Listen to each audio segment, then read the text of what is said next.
dito makikita natin na talagang totoo nga pala yung sinabi ni Congressman Sandro Marcos about dun sa mga kondisyones kay PBBM bago suportahan si PBBM ng Duterte administration noong 2022 dahil mismong kaalyado na ni Sara Duterte ang naglaglag po sa kanilang mag-ama. Ano po, so ngayon ito i-play po natin. Are you an original campaigner of the Uniteam nung last presidential elections? Yeah. Are you an original campaigner of the Uniteam nung last presidential elections? Well, I had supported them because kaibigan ko si Martin at the time, no? Magkapadre kami. Pero because I was the presidential political advisor Of? President Okay. Duterte. Oh, sorry. President Duterte. Hindi kami kasama doon sa Uniteam. Dahil? Dahil si PRRD did not give his support. Ah, yan. Kaya walang utang na loob si PBBM sa mga DD shit. Walang utang na loob si PBBM, mga kababayan, na dapat tanawin dito po sa mga Duterte. Bakit? Maliwanag naman eh. Sinabi mismo ng kaalyado ni Digonggong na hindi daw talaga sinuportahan ni Duterte si PBBM noong 2022, mga kababayan. Eh ano? Maliwanag naman talaga na walang nakuhang suporta si PBBM kay Duterte, kay Digong noong 2022. Anyway, tuloy pa natin. Si President Duterte was already resigned to the fact that it's Marcos who's running with Sara. Paano niya tinanggap na si VP Sara run under President Marcos? Hindi niya tinanggap yun. Yan oh. Diba hindi niya tinanggap yun? Kumbaga, alam nyo ba mga kababayan, kung bakit si Sara Duterte ay mas piniling sumama kay PBBM o makitim kay PBBM? Dahil nakita nga niya talaga kung gaano kalakas si PBBM noong 2022. Sabi ko nga sa inyo, eto uulitin ko ulit. Maraming beses ko nang inuulit to, mga kababayan. Si Sara Duterte, sinubukan niyang mag-motorcade, yung motor caravan. Nakabig bike siya. Umiikot, balak sana nila nung una, ikutin ng buong Pilipinas, mga kababayan, ng nakamotor. Kaso nga lang ang problema, since hindi niya nadala yung kasikatan ng tatay niya, hindi siya gaanong dinudumog ng tao kasi hindi naman siya gaanong kilala ng mga panahon na yon. Ang kilala lang na Duterte ay si dating Pangulong Duterte. Hindi talaga kilala si Sara Duterte ay si PBBM. Matagal nang kilala yan ng taong bayan.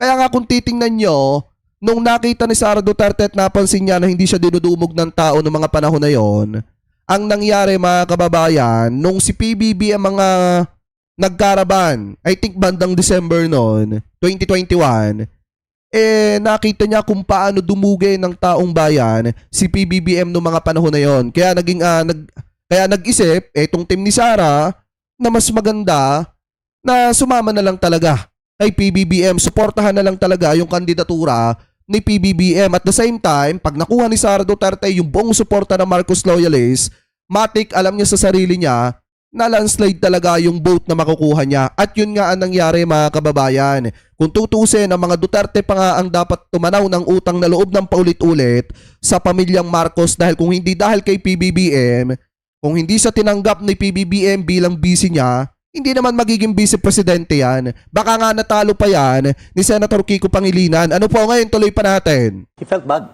I had an interview here with Pinky.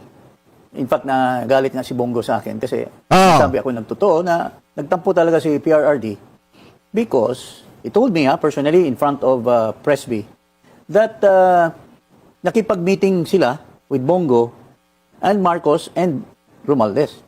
Bongo wanted to become vice president of Bongbong. Yan! Moving forward, anong kwento ang alam nyo? Bakit naging... Kita nyo ang dapat pala magiging VP pa ni PBBM noong mga panahon na yon ay si Senator Bongo kasi nakipag-meeting na nga pala etong si Bongo kay PBBM. Kaya pala kung titingnan nyo, mga kababayan, si Sara Duterte noon talagang nagkukumahog na mag-apply kay PBBM bilang vice-presidente niya noong 2022. Diba sinabi pa nga ni Sara Duterte sa Tacloban yan na nag-apply siya kay PBBM na kuhanin siyang vice president. Dahil nga naman kung titingnan nyo, mga kababayan, ang VP naman talaga ni PBBM noong mga panahon na yon, malaking posibilidad na kung hindi si Bongo, mga kababayan, ay ibang politiko, ibang politician. Kaso nga lang ang problema, nagkumahog si Sara Duterte na makiusap kay PBBM na baka pwede nakuhanin siyang vice president. Ano po ngayon, tuloy pa natin. Ba't sumabog yung unity? What happened? Kasi medyo malalim na tong away Eto pa. na to. Hindi na to biro. Maraming usapan noong kinonvince nila si BP Sara to run for vice president, hindi nila tinupad. Okay. One is, I think, magiging speaker si GMA uli. Okay. Di ba? Hindi tinupad yun. Inunahan na ni Martin. Pangalawa, they promised her the appointment of Department of National Defense Secretary. Hindi nila tinupad yun. And parang hindi sila at home with Vice President Sara. Di ba? Kita nyo? Di lumabas nga yung totoo. Mismong sa kalyado na yan ni Sara Duterte nang galing Lumabas nga yung totoo, mga kababayan. Uda, ano ba yung sinabi ni Congressman Sandro Marcos? Nung si PBBM, pinag-antay sila ng 2 hours dun sa Malacanang, may taong humarap sa kanila at tinanong sila kung ano yung plano nila. At sinabi din ng mga tao na yon na may mga kondisyon sila. Una, yung speakership, yung Senate, yung mga cabinet secretary, at yung pagiging secretary nga ng DND ni Sara Duterte. Gusto din nila makuha yon. Ngayon, mga kababayan, hindi napapunta sa kanila, kaya nagalit sila sa gobyerno ni PBBM at kaya nagalit sila kay PBBM. Yun po yung totoo dyan. Kasi, kaya gusto ni Sara Duterte na makuha yung DND dahil alam niya na magkakapera siya ng malaki dyan galing sa China. Siyempre, kung ikaw nga naman, sekretary ng Defense, mga kababayan, ng National Defense, at ang pinag-uusapan dyan yung West Philippines at ang kalaban dyan yung China, mga kababayan, ano gagawin mo? Siyempre, hahayaan mo yung China at ang kapalit nun, magkakapera ka ng malaki. Diba? Dahil hinahayaan mo sila na maghari-harian sa West Philippines tapos yung speakership pa. Bakit gusto nilang ilagay si Gloria? Para ma-impeach si PBBM at makaupo si Sara bilang presidente. Yan talaga plano nila, mga kababayan. Yan talaga yung playbook nila una pa lang. Kaso nga lang ang problema, wala. Sunog sila kay PBBM lahat. Ano po ngayon, tuloy pa natin. Have you an original Ayun lang pala. The appointment of Department of National Defense Secretary. Yan, Hindi nila tinupad yun. And parang hindi sila at home with Vice President Sara. Have you an original campaigner of Diba?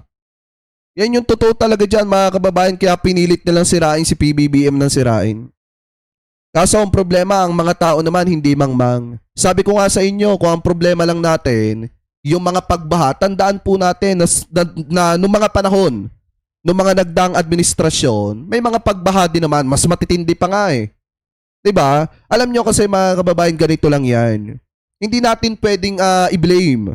Hindi natin pwedeng isisi sa gobyerno yung mga nangyayaring pagbaha. Kasi minsan, nasa pagkakamali na rin po ng tao yan. Kung ikaw, marunong ka sa kalinisan, yung basura mo tinatapon mo sa tamang tapunan, hindi sana magkakaroon ng mga pagbara sa mga kanal na dapat dinadaluyan ng tubig para hindi na makapagdulot pa ng matinding pagbaha.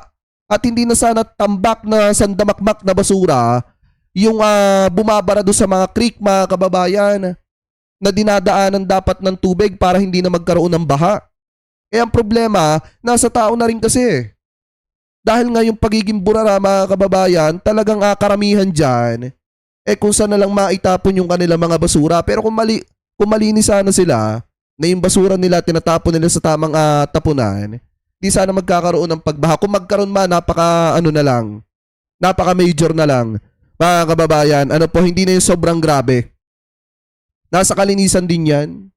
Kaya nga hindi natin pwedeng isisi sa gobyerno yung pagkakamali ng tao. Ano po, mga kababayan? So ngayon, bukod pa po dyan, kita nyo yung mga kasinungalingan dito, mga kababayan, binisto mismo ng kaalyado ni Sara Duterte. Ito pa yung isang kasinungalingan na kung saan may pinapakalat yung mga kaalyado ni Sara Duterte ng senador na may mga lumiligaw daw sa kanila para bumaligtad at makonvict etong si Sara Duterte. So ngayon, ito, pag-usapan po natin. May nanliligaw daw sa ilang senador para bumaliktad at makonvict umano sa impeachment trial si Vice President Sara Duterte. Ano kaya sila nanliligaw? Ang nanliligaw, wala mo kasino. Di umano Di umano ay si Presiding Officer Cheese Escudero. Ano naman yung mga sino yung mga kinukumbinsi? Umano. Ha? At lagay natin yung proper perspective na ito ay galing sa online article. Aba? Base nga dyan sa online article na yan, Lord Johnny, sina Senators Loren Legarda, Jinggoy Estrada at ang magkapatid na Mark at Camille Villar daw. Yang mga kinukumbinsing yan ng mga senador na taga-minority bloc. Kailangan kasi, for context sa mga kapatid, kailangan ng 16 votes to convict kay VP Sara base sa konstitusyon. Wala pa pong tugon dyan sina Senators Legarda na naka-medical leave sa Switzerland.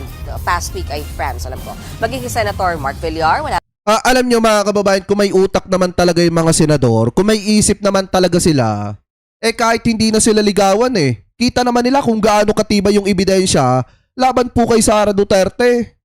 At kita na nga nila mga kababayan kung gaano ka-incompetence ito pong si Sara Duterte na vice-presidente. Kaya nga dapat na po talaga siyang mapatalsik sa kanyang pwesto at dapat na po talaga siyang ma-impeach dahil wala naman po siyang silbi o pakinabang dito sa ating bansa bilang pangalawang pangulo ng Republika ng Pilipinas. Kumbaga, gumagastos ang taong bayan ng milyon-milyon para protektahan, alagaan yung tao na hindi naman kinakapa, yung mamamayang Pilipino. Ibig sabihin, ang taong bayan nag-i-invest. Nag-i-invest sa vice-presidente na wala namang silbi. 'Di ba? Ang taong bayan nag-i-invest sa isang tao na hindi naman kumbaga hindi nagbabalik tangkilik sa mamamayang Pilipino. Ganun yung ginagawa mga kababayan ni Sara Duterte at ganun yung ginagawa ng taong bayan. Nag-i-invest tayo sa isang tao na wala namang pakialam sa atin. Ano po ngayon? Ituloy pa natin. Wala pa rin comment, Senator Jinggoy na nakakulong. Pero natanong ko kanina sa Senator Camille Villar at ito ang sabi niya. Ay, Sen, comment lang, Sen. Yung may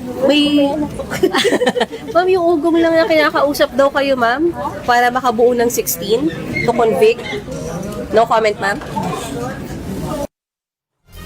Ang sabi naman ng spokesperson ng impeachment court na si Attorney Reggie Tonggol, hindi raw totoo na nanliligaw si Escudero. Natawa pa nga dyan ang senador. Ito ang sinabi dyan ni Attorney Tonggol. That is totally untrue po, no? I asked the presiding officer, natawa lang siya, sabi niya, talaga lang, tinatanong mo pa yan sa akin. So that is completely untrue po na wala pong ganong mga moves on his part.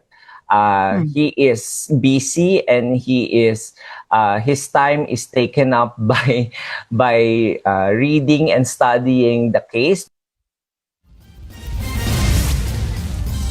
Hindi, pakalat na lang yan ng mga kampo ni Sara Duterte, mga kababayan. Yung mga umuugong na balita na yan na nagkakaroon ng ligawan para makonvict si Sara, talagang makukonvict naman yan Kahit nga hindi naligawan yung mga senador, kung magbabase lang sila sa ebidensya, kita naman kung gaano winaldas ni Sara Duterte yung pera ng taong bayan. Maliwanag din naman yung sinabi ni Miss Gina Acosta. Doon na nga lang tayo magbase sa sinabi ni Miss Gina Acosta kung bakit niya ibinigay yung 125 million pesos dito po kay La Chica na hinihinalang bagman ni Sara Duterte. Diyan pa nga lang maliwanag na inamin niya mismo na si Sara Duterte yung nagbigay ng signal sa kanya na ibigay kay La Chica yung pera. Doon pa nga lang kung masasabi na nating convict na etong si Sara Duterte. And speaking of impeachment trial, mismong si VP Sara, gusto na raw mapabilis itong paglilitis. Pero sabi ni Attorney Lorna Capuna ng prosecution, kung gusto raw bumilis ang trial, dapat si VP Sara ang dapat magbuntat personal na magpaliwanag sa mga alegasyon laban sa kanya. Ang gusto lang sana namin ay mapabilis yung proseso. Gusto mo mapabilis, ayaw mo namang umattend, takot na takot ka naman, paano bibilis yung proseso? Wag po kayo mag-press conference kasi hindi po yan ang korte ng bayan. Ang korte ng bayan ay ang impeachment court para sa accountable funds. Tama. Ever since kasi nagsimula yung trial ha, never pang dumalo dyan sa formally si VP Sara. Pero nandoon naman kasi yung mga abogado niya para sagutin yung mga alegasyon. Ito, Paano nga kasi mga kababayan dadalo kung takot nga na magisa? Ano po at ma-cross-examine ni Atty. Lorna Kapunan. Yan lang naman yung mga dahilan dyan. Kaya takot mga kababayan itong si Sara Duterte dahil alam niya sa sarili niya na guilty talaga siya. yung sinabi dyan ni VP Sara. Hindi naman ako abogado para sa impeachment court. So wala akong matutulong doon sa proseso ng pag-present ng witness, pag-cross-examine ng witness. Lahat yun ay trabaho. Gagi, ikaw ang respondent. Dapat nga naandudon ka. Alam niyo mga kababayan, kung talagang walang kasalanan siya, dapat naandudon siya. Bakit si Corona noong mga panahong may impeachment trial siya, di ba naandudon siya mismo? Kahit nga naka-wheelchair na siya mga kababayan. Miss Mean, sabi mo kanina, yun nga, hindi pagdalo ni VP Sara. No? Itong hindi niya pagdalo, is it nakaka-affect ba sa timeline ng trial? And also, may mga ways pa ba to shorten the trial since ito nga ay ang target is supposedly 90 days, right? Alam mo, hindi kasi siya required pumunta unless isapina siya ng impeachment court. At ang mismong team niya sinasabi na papupuntahin lang si VP Sara pag may necessity na. At so far, kasi sa ngayon, tandaan natin mga kapatid ha, nasa presentation pa lang tayo ng prosecution ng witnesses nila. Wala pa tayo sa defense. So we don't even know kung sa defense ay kasama sa strategy nila na ipatawag mismo yung vice-presidente. Kasi it's very possible na ayaw nila. Wala, hindi kasama sa strategy namin. Diba? Fully represented naman daw siya. Correct, oo. Ko, paano kaya pagbantaan ni Atty. Kapunan ng spanking at lecturing siya? VP Sara. Panibagong ano yun. Puksaan yun. Lord. Pero, Ibang ang puksaan mahalaga yun. dyan, may yakapan pagkatapos. Katapos, ang ganda nga nun. Yun no? ang hanap natin. Oo. Unity talaga yun. Uy, i-address natin ha, yung una lang kanina, balikan lang natin konti, yung sinasabi nga dun sa di umano, nililigawan ng presiding officer, yung ilang mga senador na to. You know, the impeachment court is very sensitive sa mga ganito ha. So we are awaiting by Monday kung i-address ba ni presiding officer Escudero ito. Kasi pag binasa mo yung article, meron pa doon na sinasabi na parang may senador daw na source, sa sinasabing at the end of the day, nakadepende sa incentive, kung paano boboto. And these things, it affects yung credibility ng senator judge na hindi dapat kasi they're supposed to be silent and neutral. So hindi natin alam kung i-address yan ni presiding officer Escudero, pero di ba sabi nga niya last time nanonood siya sa magkabilang kampo kung ano mga sinasabi nyo. So, At may markado na raw. o yun nga. Sino kaya yun? Tsaka di ba ang sinasabi nga niya, dati pa niya sinasabi, pwede ba yung mga nag-aabogado, wag na kayo mag-spokesperson? Tama! Mga nag-aabogado, wag na mag-spokesperson. Kasi katulad dito ni Michael po ba? Okay. Abogado siya pero spoke siya. And also with the prosec, di ba? So parang sinasabi niya, kasi pag abogado ka, tapos nagsuspokes ka, talagang madidiscuss mo yung merits of the case at some point eh. Sa mga press conference, lalo na prosecution, mahabaan yun. Oo. Hindi na Dapat kasi ang ginawa nung defense team ni Sara Duterte, si Sara Duterte na lang ang ginawa nilang spokesperson. Di ba mga kababayan? Para naman sa ganun si Sara Duterte, laging makita sa media. Total naman gutom na gutom din mga kababayan sa publicity. Itong si Sara Duterte, dapat siya na lang ang mag-spokesperson patungkol sa tinakbo ng kanyang impeachment trial. talaga yung prosecution. May congressman na punta dyan, kala mo anong gagawin eh. I-introduce lang pala yung kaso. Actually, Tapos siligutan na naman pala mag-ano. Kala mo, wow, galing niya. Yung pala binasa lang yung intro. parang ganun sila, no? Parang mag-i-introduce yung House prosecutor, pero ang makikipagdigmaan, private prosec. Busy sila. Pero pansin mo, anong common denominator ng mga nililigawan? Ano? Lahat sila minority. Bukod doon, Yeah. may mga kaso. Mga potential na kaso. Totoo. Tama. Uy, siya hindi bago yan, Johnny Lord, na Ayan mga kababayan alam nyo, ito para sa akin kahit hindi naman ligawan yung mga senator, kung lalawakan lang nila yung pangunawa nila, bubuksan nila yung mga mata nila, makikita naman nila na dapat talagang ma-impeach na itong si Sara Duterte. Saan ka ba naman nagkatala na vice-presidente ka? Na ang ginagawa mo, puro pasarap ka na nga lang. 'Di ba? Kung gusto mong tumakas, Pag araw ng sakuna, tatakas ka. Lalo na kung hindi ka napapansin ng taong bayan, tatakas ka ng Pilipinas. Magpapasarap ka sa ibang bansa tapos babalik ka na parang walang nangyari na ang ending sisiraan mo pa yung gobyerno. So ngayon para sa akin mga kababayan, dapat yung mga ganitong klase ng vice presidente dapat po talaga ma-impeach na. Katulad nito, kita nyo magbibigay na nga lang siya mga kababayan ng paalala. Ano po patungkol dun sa mga nangyayaring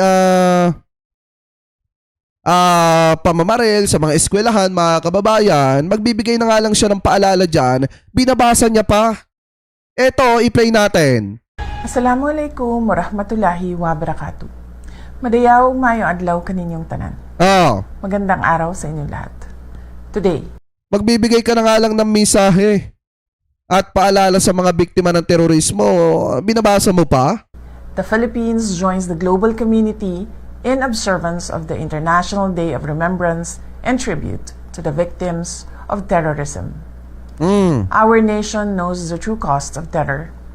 We speak about terrorism from the ground of its actual impact, from the communities long affected by local insurgencies and violent extremisms, across our islands to the urban centers and rural villages in Mindanao. Alam nyo, ganito lang kasi yan mga kababayan eh. Kaya kasi yung ibang mga kabataan, lumakas yung loob na kumuha ng armas, magpaputok dyan, perwisuhin yung ibang tao kasi nakita nila sa vice presidente yan. Nakita nila yung mga viral na video ni Sara Duterte, syempre nagsisirculate yan. Sa social media, yung iba ginagawan pa ng memes na parang astig na astig. Ito nga si Sara Duterte, nakita rin yung mga binitawang salita dati ni Digong, yung mga kill them all. Alam nyo, sa totoo lang, may impact sa mga bata yan. Ginagaya yan minsan na mga kabataan, lalo na yung ginawa ni Sara Duterte'ng pagbabanta. Diba? Sa buhay ng presidente, ng first lady at ng former house speaker. Yung pagsabi niya, mga kababayan, tatanggalan niya ng ulo ang presidente. Minsan kasi, nakakaano rin yan eh. Nakakapanghikayat din yan sa mga kabataan para gumawa ng hindi maganda. Dahil ang nakikita nila kung yung vice presidente naiisip yon, kaya din naming isipin yon. Ang pinakamasaklap pa nga lang, dun sa mga kabataan, iniisip nila tapos ginagawa nila. Diba mga kababayan? Kaya nga sa totoo lang, paano kaya nasasabi ni Sara Duterte yung about sa mga paalala, mensahe about sa terorismo, yung mga nangyaring ginawa ng ibang mga bata na namerwisyo ng mga kaklase nila, tinanggalan ng buhay yung mga kaklase nila, kung siya gustong-gusto din niyang gawin yung mga bagay na yon. Diba? Kaya nga sa totoo lang, mahirap po talaga pag ang vice presidente ay hindi updated sa kung ano yung nangyayaring problema dito sa ating bansa. Dahil nga ang alam ng ating vice presidente ay magpasarap sa ibang bansa. So ngayon ito, pakinggan po natin. Tuloy pa natin. Have borne the brunt of bombings, extortion, and senseless violence. Hindi lamang pansamantalang pinsala ang dulot ng terorismo. Sinisira nito ang takbo ng buhay ng susunod na henerasyon. Para sa maraming pamilyang Pilipino, ang banta ng karahasan ay hindi kwento ng nakaraan, kundi isang realidad. Hindi natin pwedeng iasa na lamang sa kanila ang muling pagtatayo ng kinabukasan mula sa mga naiwang guho ng kaguluhan. We cannot build a culture of remembrance on monuments and moments of silence alone. True remembrance demands concrete action, an active commitment to justice, policy enforcement, and comprehensive rehabilitation. A state that honors its victims must take absolute responsibility for securing its borders and rebuilding what was destroyed. We owe it to every displaced family and every disputed community. Ang pagtiyak sa kaligtasan ng ating mga komunidad, pagtatanggol sa kapakanan ng ating mga kabataan, at pagbibigay ng sapat na suporta upang makabangon ang bawat biktima. Ito ang tanging paraan ng pag-alala na may tunay na kahulugan. Mga kababayan, mahalin natin ang Pilipinas. Ibalik natin ang tapang at malasakit. Ang lahat ng ating ginagawa ay para sa Diyos, sa bayan, at sa bawat pamilyang Pilipino. Syukran. Yan. Hanggang dyan lang kayang sabihin ni Sara Duterte. mahalin ang Pilipinas kahit hindi naman niya talaga mahal. Diba? Mahalin daw ang Pilipinas kahit hindi naman talaga niya mahal kasi mas matimbang sa puso niya ang China, mga kababayan. Alam niyo, napaka-plastic. Yan mga ganyan salitaan, plastic yan. Mahalin ang Pilipinas kahit hindi naman mahal, mga kababayan. Tapos yung isa pa, tulungan yung mga nabiktima pero hindi naman niya tinutulungan. Pangalawang pangulo siya ng Republika ng Pilipinas. Di ba kaplastikan? Yung mga pinagsasasabing yan, alam niyo mga kababayan, ito yung isang patunay na itong ating vice presidente ay talagang literal na hipokrito, mga kababayan. Hipokrita. Kasi isipin nyo, after niya mag-aliwaliw sa ibang bansa, after niya magbalak na takasan ng mga mamamayang Pilipino habang binabaha, habang sandamakmak ang problema ng ating mga kababayan dahil nga doon sa korupsyon na kinusinte ng kanyang ama noong mga panahon niya, ganito pa yung sasabihin niya, mahalin ng Pilipinas, tulungan yung mga nabiktima, hindi naman niya tinutulungan. Alam mo, Vice President, talagang literal na bangag ka nga din, no? Talagang literal na bangag kang Vice Presidente. Hipokrita ka. Kasi, kung hindi ka hipokrita, hindi ka magsasalita ng kaplastikan na mahalin ang Pilipinas kahit hindi mo naman talaga mahal. Dahil kung mahal mo ang Pilipinas, hindi mo tatakasan ng mga Pilipino sa gitna ng problema na kinakaharap ng ating bansa. Oy, shoutout kay Boss Mike ha. Dito pala si Boss Mike Cervera. Oy guys, subscribe natin si Boss Mike Cervera ha. Ayan, dito siya. Mike Cervera Vlog. Ayan, mega love shoutout. Ayan, oo nga. Kasi nga talagang yung sinasabi niya dito sa parting to, tulungan daw yung mga nabiktima. Mga kabataan at pagbibigay ng sapat na suporta upang makabangon ang bawat biktima. Sa madalit salita, tulungan nga yung mga biktima. Hindi naman niya ginagawa. Dapat gawin mo muna bago ka magsalita. Ito ang tanging paraan ng pag-alala na may tunay na kahulugan.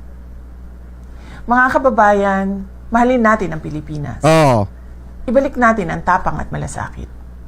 Ang lahat ng ating ginagawa ay para sa Diyos, sa bayan, at sa bawat pamilyang Pilipino. Ibalik daw ang tapang at malasakit, pero pagka binubuli yung mga sundalo natin sa West Philippines, tameme, nasan yung tapang at malasakit doon? Di ba bobo? Sorry mga kababayan Di ko maiwasan mga pagsalita ng hindi maganda. Kasi talagang literal na hipokrita. Literal na bangag. Bonak. Kasi isipin nyo, sabi niya dito, mahalin ang Pilipinas. Ibalik ang tapang at malasakit. Pero pag binobomba ng water cannon yung mga sundalo natin sa West Philippines, tameme. Walang masabi. Takot magbitaw kahit konting sentence na pagkundina sa ginagawang pambubuli ng China sa mga sundalo natin. Walang tapang at malasakit dyan. Ang totoong tapang at malasakit, una, may malasakit sa Pilipinas, sa mga teritoryo ng ating bansa at sa mamamayang Pilipino na naninirahan sa Pilipinas. Yung tapang naman, dapat may boses ka. Pagka yung mga kasundaluhan natin, binubuli sa West Philippines, sa mismong teritoryo natin. Dapat may boses ka sa mga kaalyado mong kurap. Diba mga kababayan, yun ang totoong tapang at malasakit. Kaya nga, itong sinasabi niya dito, puro kasinungalingan yan at kahipokritohan yan. Mga kababayan, ano po? So kung kayo po ang tatanungin, ano po masasabi nyo, hingil po dito sa mga topic na ito na tinalakay po natin. Ano po ang comment at opinion po ninyo, hingil po sa mga topic po na pinag-usapan po natin. So comment below na lamang po kung ano po masasabi nyo, hingil po dito mga kababayan.